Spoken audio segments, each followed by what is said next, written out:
Good News Glynn. I'm here with Mr. Bill Fallon. We're so excited to see you today. Yeah, great to see you, Avery. Thank you. You're welcome. So in the month of May, it's supposed to be this beautiful time, which it is, but we've had the wildfires. Can you talk a little bit about that? Yeah, it was a rough couple of weeks. Still not 100% out of the woods, I guess, yet. And all our, can't say enough about all our friends in Brantley County, and just just wishing them, giving them all our prayers for recovery, because this will be a long-term recovery for them. We do have 65 people that live in Brantley County that actually work for Glynn County. So a lot of them were impacted by the evacuations. We do have a couple that did lose their residences as well, which is just horrible. Yeah. We also had some folks that were in Wayne County as well that were impacted, had to evacuate, and then of course we had a mandatory evacuation zone here in Glynn County as well with many of our residents. And so a horrible couple of weeks. Glad to see that we're pretty much there now, though, based on the weekend that we just had this past weekend. But just a tremendous amount of support from the community, just overwhelming. Yes, we look forward to talking with EMA to get all the details. But yes, tell us, so we were very concerned. Then we had the rain over the weekend. Did that pretty much, do you know if that not eliminated, but stopped the burning, or are we still in trouble? Yeah, I'll tell you. No, I think we're okay. I don't think we're in trouble. I don't think. But yeah, get it from the pros. Both Andy and Kelsey will be on afterwards, and you can talk to them directly about it. And in fact, both just worked nonstop.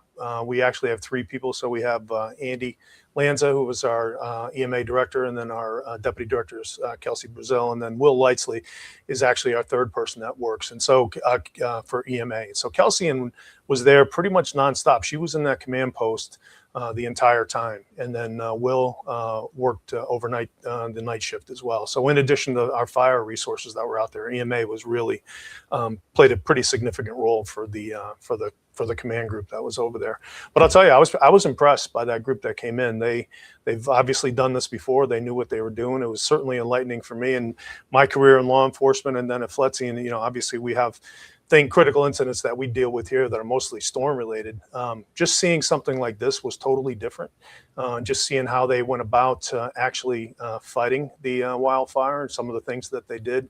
And then the resources that they brought in people from all over the country that have done this before. And so we certainly appreciate all their efforts. Did we have anybody from California? I know they have this issue in the LA sort of mountain areas, and just didn't know if there was like an expert team that showed up or what. Yeah, this team that comes in, they actually work for the U.S. Forestry Service, which is part of the U.S. Department of Agriculture. And that's really the way that they attack it, is more from a forestry standpoint, because what we learned is that they cut the lines and they try and keep a storm contained, obviously, but then they try and also, based on the winds, they try and have it kind of go back and forth over areas where it's already burned, so there's less fuel. So again, Andy and Kelsey can give me more details, but yeah, they had people from out west. They brought in a team, and they had different subject matter experts in different things. So they had a meteorologist, they had their command person who was in charge was from Arkansas. I do think they had a couple of people from the West Coast. I'm not sure about California, but I know somebody was here from Oregon, and Oregon gets plenty of wildfires as well. And so that team was that federal team that they brought in. And again, they had different experts doing different things. And so, again, I was very impressed by what they were able to do. Yes. Yeah, we can't wait to talk with them. This is, like you said, EMA deals with a lot of events, but in our area, it's mostly hurricanes. So this has got to be really completely different for them, but it sounds like they were prepared and handled it so well. So that's great to hear. Yeah, I don't know. It was well over 100 structures that were burned. We were out there the one of the weekend nights I was out on our county line. It was one of the Saturday that we actually had the mandatory evacuation, and we were actually standing there watching. We had our fire department was there. We were kind of watching, and I saw some bulldozers with plows coming through the woods. They were just knocking down trees.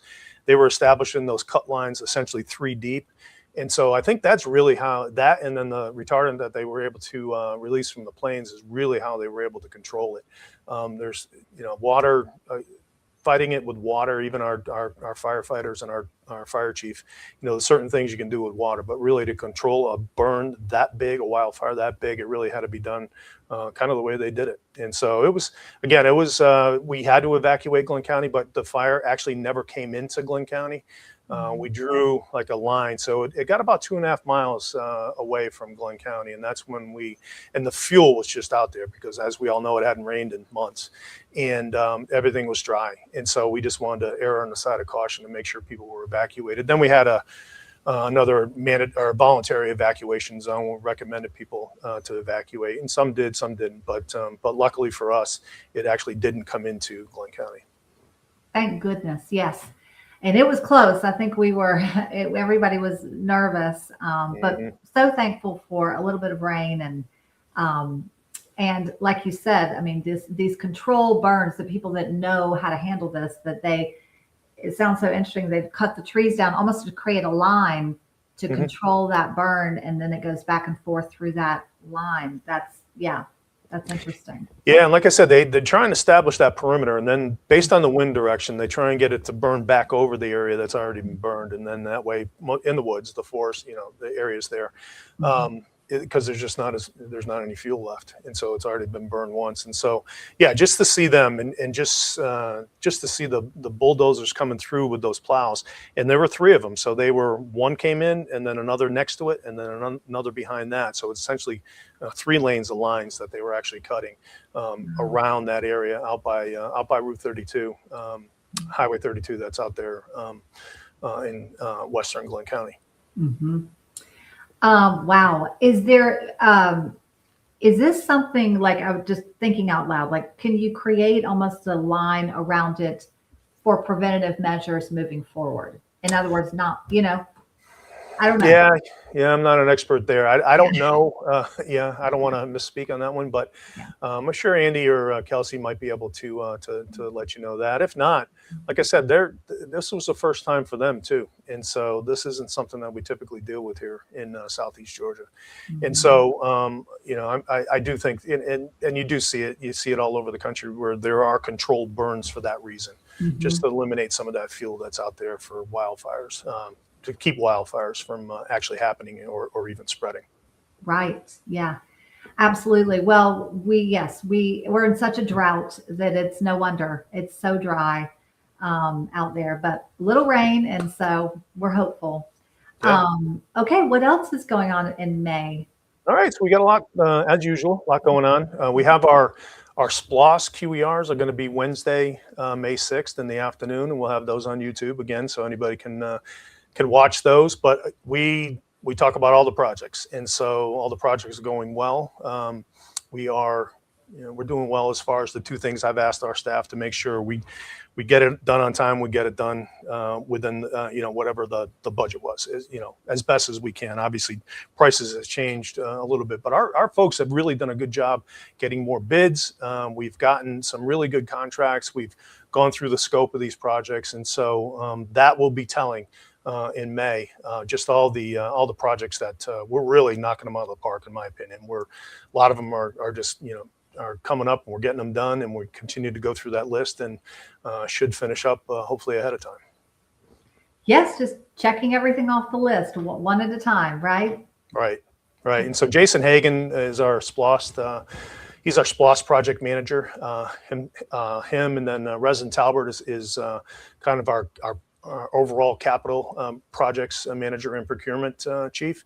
And so between the 2 of them, and then of course all our staff, just the team that's out there, really have done a fantastic job, in my opinion, managing these SPLOS projects, getting them done. For instance, we got the 2 fire stations that are going on now. We got all kinds of road improvements that are happening, drainage improvements, and you hear me talk about it every month. So I'm kind of sound like a broken record, but May 6th, and it'll be on YouTube.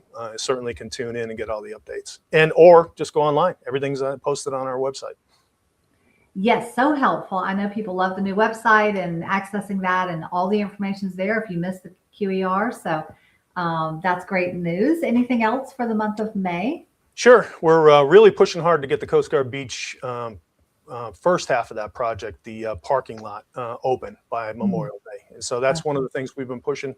They're about 4 months ahead of schedule, which is fantastic, but we're really pushing the contractor hard. And they've been great to work with, knowing that timeline. If we can get that open by Memorial Day, it'll be fantastic. So again, that'll be the parking lot. There's 3 changing booths, I guess, that they have, buildings that are out there, which are new. So that'll be nice. And then the building itself is the second part of that project. And that hopefully will be done.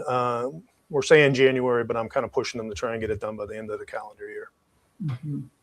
Wow. To be 4 months ahead of schedule is remarkable. Yeah. So you think about it, the parking lot will be open hopefully for Memorial Day, but then it'll be open for people much improved. So they'll have it all summer. As opposed to it, originally could have dragged out all summer and just been horrible for our visitors and for our residents trying to go to the beach. And so we're really excited about the fact that that's going to open up. A couple other things I just want to mention: my program, the Friday Night Hoops program, which is scheduled to run in June. So we're looking forward to that. We got police, fire, parks and rec. All of our volunteers are getting ready, but that program actually gets tremendous support from the community. And so a lot of companies and a lot of organizations donate to that program. But again, it's a great program. We are shooting for 100 kids every night this year. We had about 80 every night last year. And again, we were able to purchase them shoes, the ones that need it, and then we're able to give them meals that night. And then a lot of kids are able to take home some meals over the summer, or over the weekend, excuse me. And so once school is out, they don't have a lot. And so this is just an option, our way of kind of contributing to the community, giving kids something to do on Friday nights. Yes, what a great summer program. And so important because they rely on the school meals a lot, and school's out in the summer. So that's another benefit, not to mention just having fun. And yeah. And then the Chamber of Commerce actually sponsors a public safety awards luncheon that's going to be on May 29th. And so that's where police, fire from police, fire, and other public safety. So even EMA's included, animal services, for instance, but all the local communities. So it's not just the county. It's the city of Brunswick. It's the college. It's the school police. It's Jekyll Island. It's really everybody in the community get put in for different awards. So those awards will be announced for all the heroic acts that actually happened over the year. We had some. I'm on the panel that reviews the awards nominations, and it was tough. It was tough to choose whoever, the awardees based on all the great things that actually happened in public safety here last year. Wow. So it was in all areas, like fire, EMA, like every different. Okay. Yeah. Yeah. Wow. So typically they have at least one police type award, one fire type award, but it's really merit. And then there's also, I think, going to be hopefully a citizens award, because we do have a lot of citizens that actually contribute towards some of these incidents that happen throughout the year, and we want to recognize them as well. And so, and then I think there'll also be a award for longtime leadership in public safety. So somebody will get that. I'm not going to spill the beans or give you a hint on who that is, but it's somebody who has worked in public safety here in Glynn County and the city of Brunswick for a long time. So we'll see that Friday the 29th. And then the last thing, I want to plug it every time, 4th of July, we're looking for a big day down at the pier on St. Simon's on the 4th of July. A lot of events that are planned, and so we'll get some more info out. We'll start to share that probably in the coming weeks, just to make sure everybody has enough information on that and can hopefully stick around and join us that day. Yes, a big celebration, July 4th, 250 years. So we're super excited with all the festivities, the bands and everything else. So it's going to be great. If you can always give me a flyer, we'll put it up on the screen and we can kind of start getting people excited. Yeah, I'll give you a couple flyers. I'll give you one for Friday Night Hoops, and I'll get you one for the 4th of July as well. Awesome. Awesome. Good. Well, anything else for the month of May? Nope. Just it's a good time, and like I said, we're really thankful, and really the community output, or the community donation and support for what happened in Brantley. I know the Exchange Club is really taking a lot of donations here in Brunswick, and so that's one area. Certainly, there's a bunch of places out in Brantley County, but the Brantley County Sheriff's Office probably has the most information on their Facebook page and their website. So if anybody's looking, we've put out a bunch of stuff all across Facebook and Nextdoor, and we've posted plenty of things and gotten things out through the media releases. But if you're really looking for things, that, like I said, the Exchange Club here in Glynn County or in Brunswick, and then also the Brantley County Sheriff's Office webpage has a lot of information. Okay, two really good resources. Yes. Yeah, check those out. I'm sure there are opportunities for volunteering, but mostly to give to the people that have lost so much. So absolutely check that out. And we appreciate your time today. Yeah, and I'll end it with that. So I know the Exchange Club is looking for volunteers. They have a lot of stuff. They're trying to sort through everything. And then, so I think they're open every day from 7 a.m. to 6 p.m. So if anybody's looking for a volunteer opportunity, head out to the Exchange Club here in Brunswick. Great idea. Yes, absolutely. Okay. Well, thank you. This has been very informative. We look forward to talking with EMA and Kelsey and Andrew. So we're excited about that, to hear more, but we appreciate your time, and have a great afternoon. All right. We'll see you in June. Thanks. See you next time. Okay. Bye-bye. Welcome to another episode of Good News Glynn. We're so excited to have EMA with us today. Andrew and Kelsey, thank you for joining us.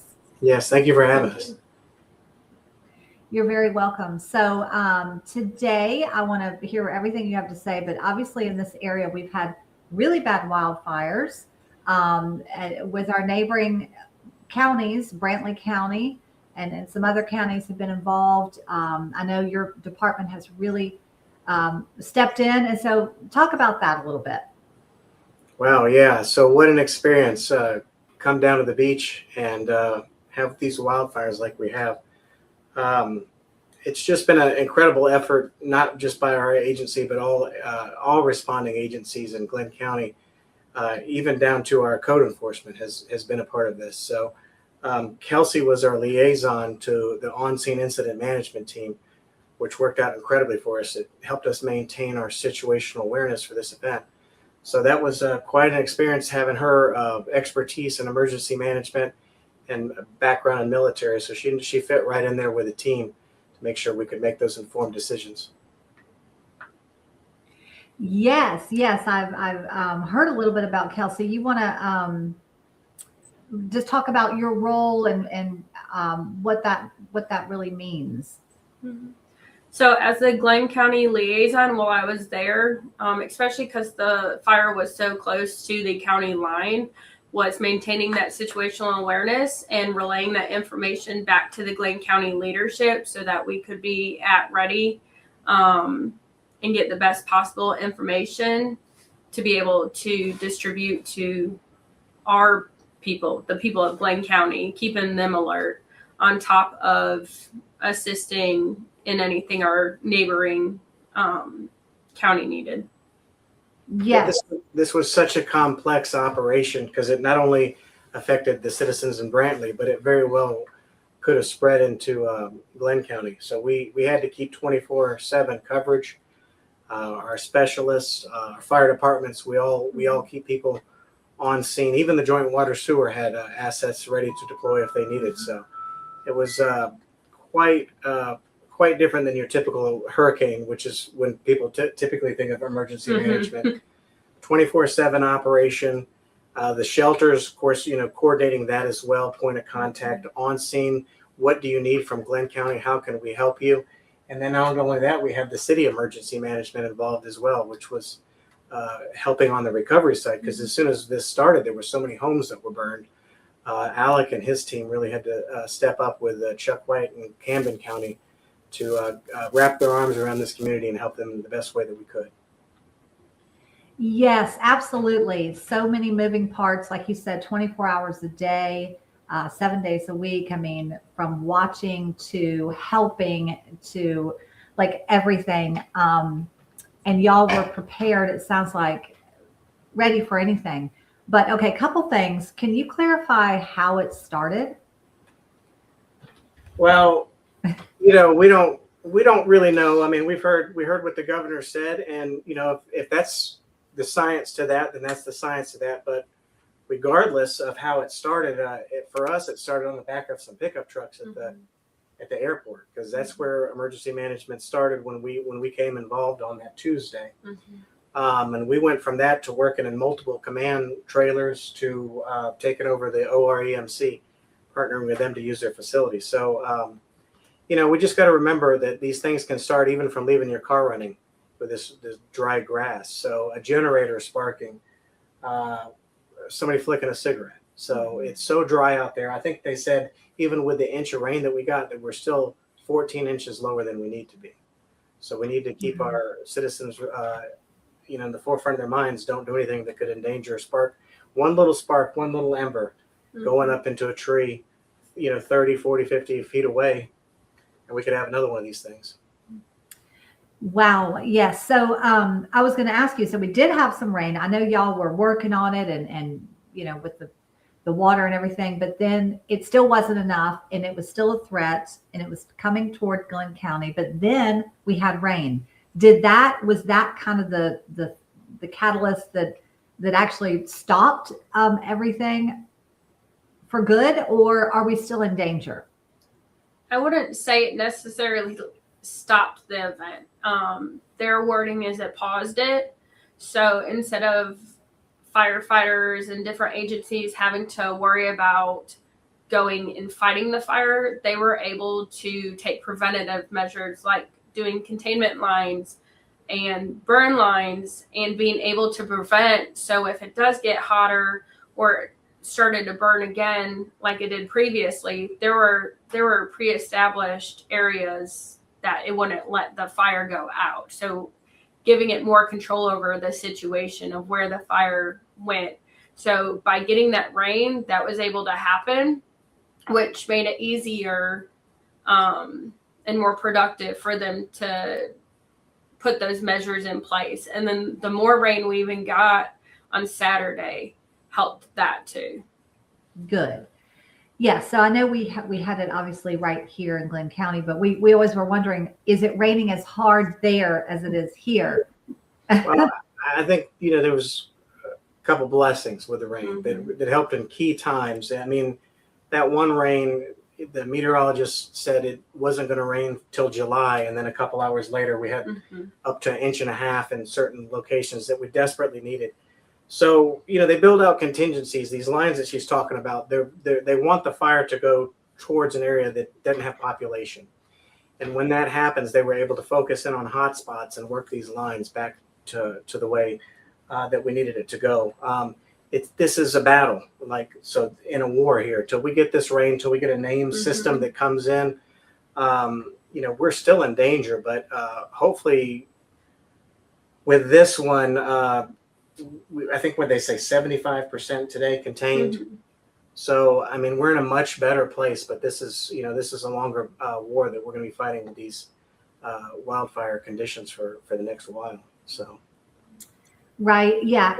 And this is the worst we've seen, because I know that area has had, is prone to wildfires, has had wildfires in the past. But this was the worst anyone's seen, correct? Yeah. And this is, I think I saw a stat somewhere that this is the 8th driest it's been since 1890s.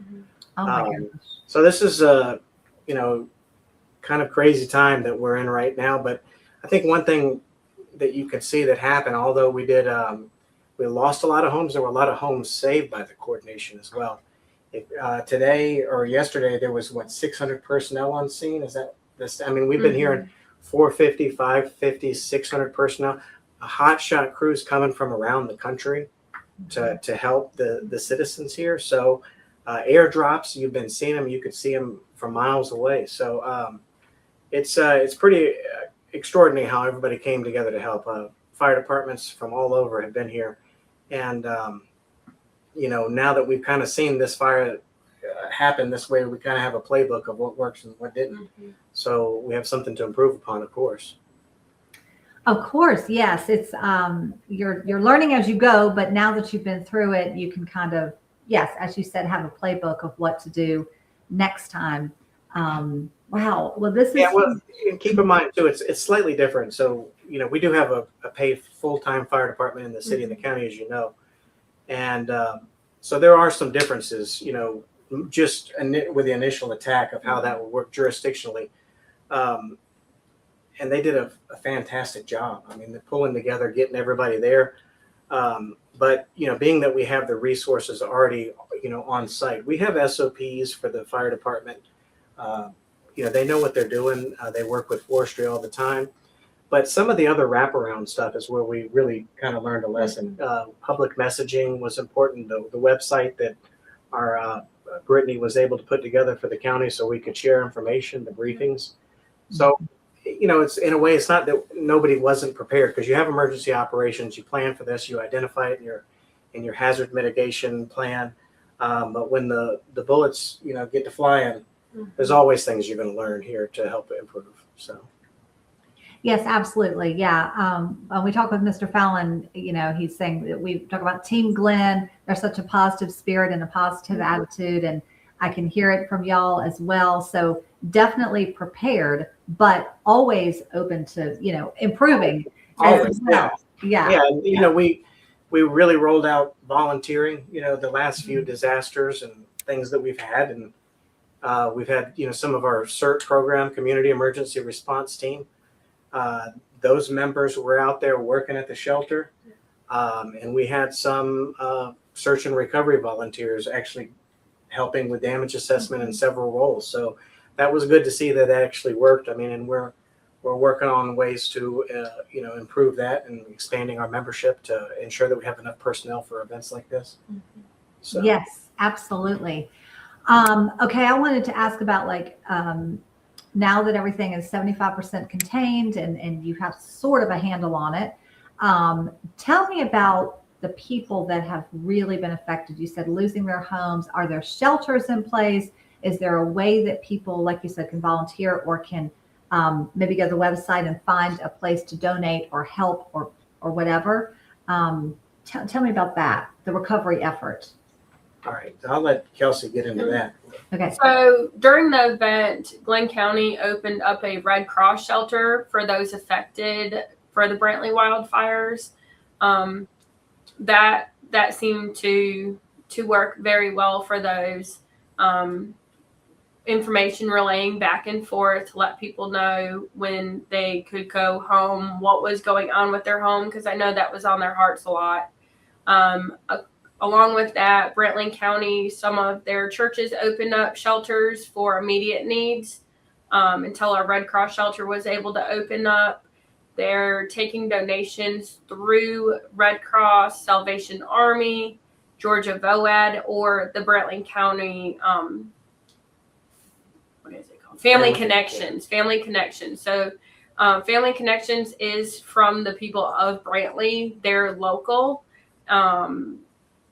Right now they're sorting, where a lot of our CERT and STAR volunteers along with locals are assisting at the Brunswick Fairgrounds at the Exchange Club over here in town, sorting those donations so that when they're given to the families, they're put together.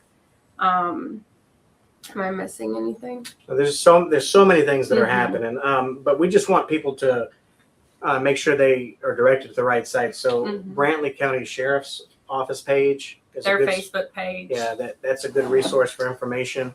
And as things change, we'll publish it ourselves. And the Highway 82 Fire page that they set up on Facebook as well is another good site. But coordinating all those resources, there's a lot out there for people. But I mean, obviously, it won't just replace their homes. Yes, and what I don't know if you can speak to this, but we've heard things like nobody had insurance, or insurance companies don't insure fires. What's going on with that as far as their rebuilding? Yeah, that's going to take some time, and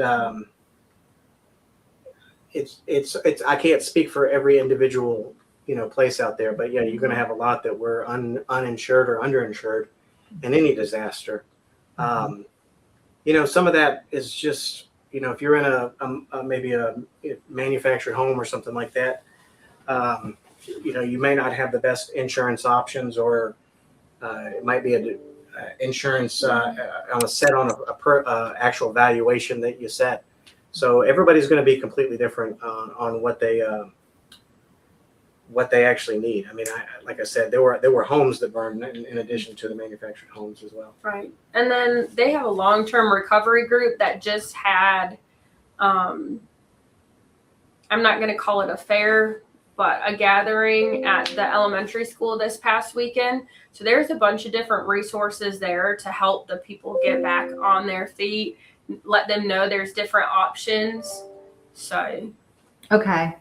Yes. Sounds like a lot of different resources and a lot of things happening, like you said, all at the same time. Yeah. And I've heard the same things that you kind of referencing about it. Couldn't get insurance. And I did talk to an insurance agent about it, but it's not good. A lot of the situations that people are facing, I don't think they're going to get what they really need to get back in a home. So many of them, unfortunately. Right. And is that an area, if it just seems to be an area that has burned in the past, and should they not rebuild there just out of an abundance of caution? I don't know. I wouldn't say anything like that. Looking at your property, how you manage it. And Kelsey and I were both down there at different times looking at some of these properties. Some of them had their land perfectly cleared, no trees whatsoever near the house, but somehow the fire got to it. They'd have every precautions put in place, and then it still happened. Others were right under trees, and they were saved somehow.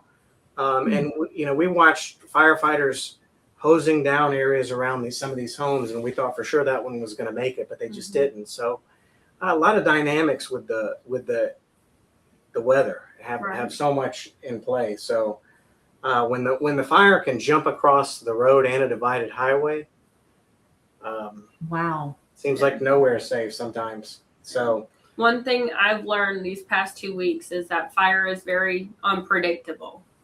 And like Andy said, it can jump across a road. It can jump across a river. It literally goes where the wind blows. Yeah. So. Again, you have wonderful volunteer fire departments out there. And if you look at the number of houses that were actually saved, I know we did lose a lot. There were a lot of hard work and a lot of saves during this event. There was. And that really hasn't been talked about as much as well. But these people have done. If we lost 100 houses, there's been hundreds that were saved as well from that. That's amazing. Yeah, it sounds like all the teams from Glynn County, obviously Brantley, and then everybody coming in to help has really made a difference. And you can talk about that a little bit more if you'd like, just how much hard work was put in to be able to save as many houses as possible. There was agencies from all over the state of Georgia, neighboring counties, out of the state, on top of you had law enforcement agencies all around coming to help with those road blockages, getting people out of their homes when the fire did start spreading in an area that they didn't anticipate, getting those people out of their homes safely, bringing them to our shelter here in Glynn County if they didn't have a way. On top of our other EMAs within the region coming and assisting Brantley County's EMA, because that's a lot for one person to handle. And then a lot of support, Salvation Army feeding, the responders assisting, and then their family connections assisting with that feeding.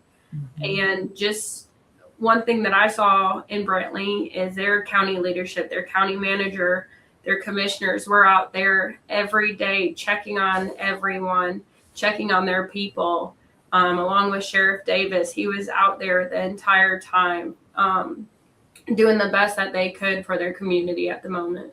Yeah, I mean, our commissioners were out there, our county manager, we activated every day, and our leadership was with us absolutely every day. Resident, Mr. Fallon, Danny, right there with us to make sure that we're helping being good neighbors to these folks. So, it was quite an operation. When you're talking about the number of evacuations going door to door, this fire is bearing down on these people, and you got, Glynn County Sheriff's deputies out there with the sheriff going to these places in another county, making sure that they're safe getting out. I drove through some of that, and I can't. It's hard to believe the infernos these guys were fighting in.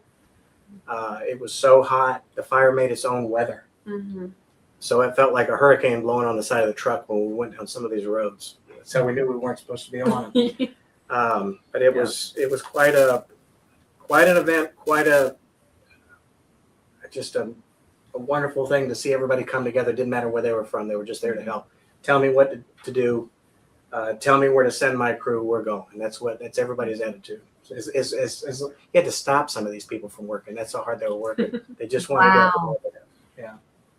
Yeah, totally amazing.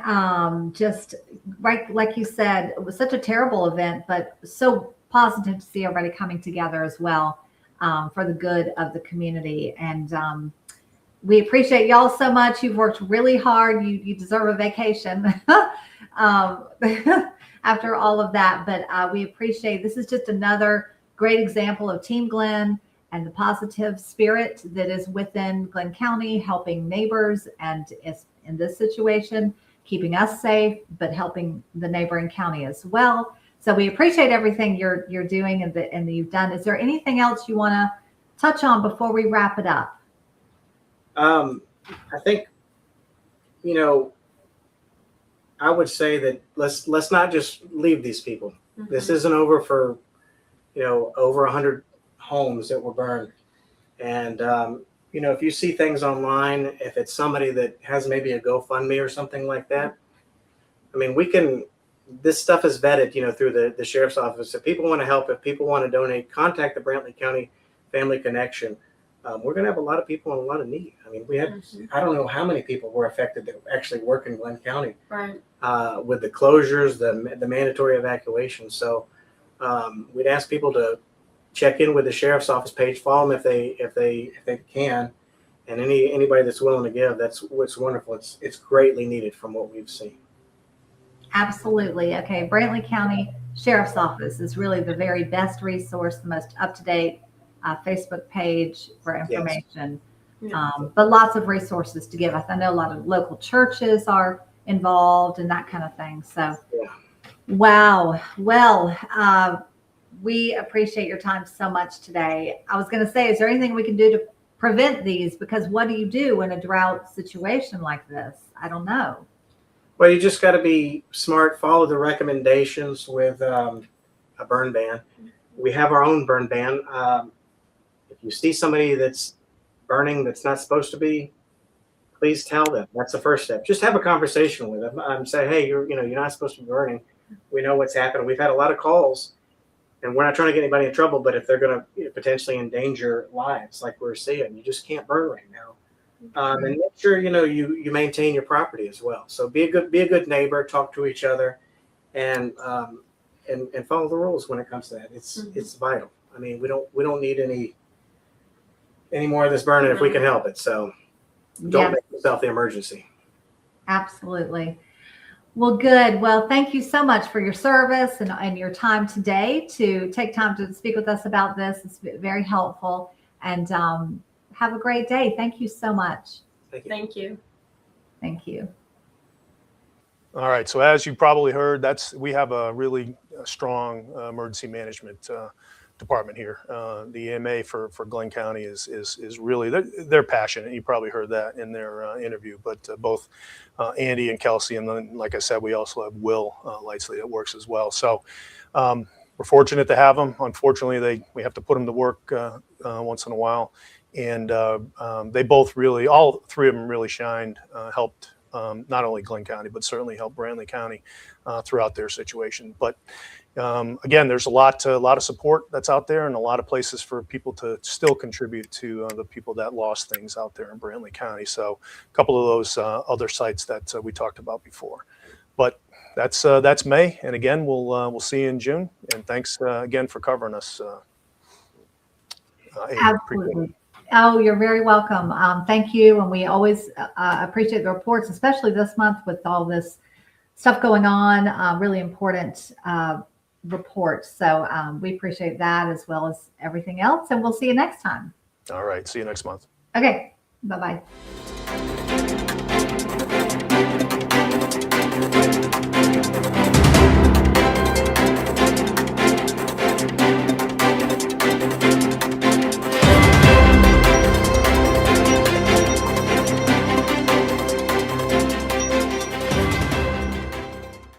Thanks for watching this episode of Good News Glynn. Stay tuned for more Golden Isles TV.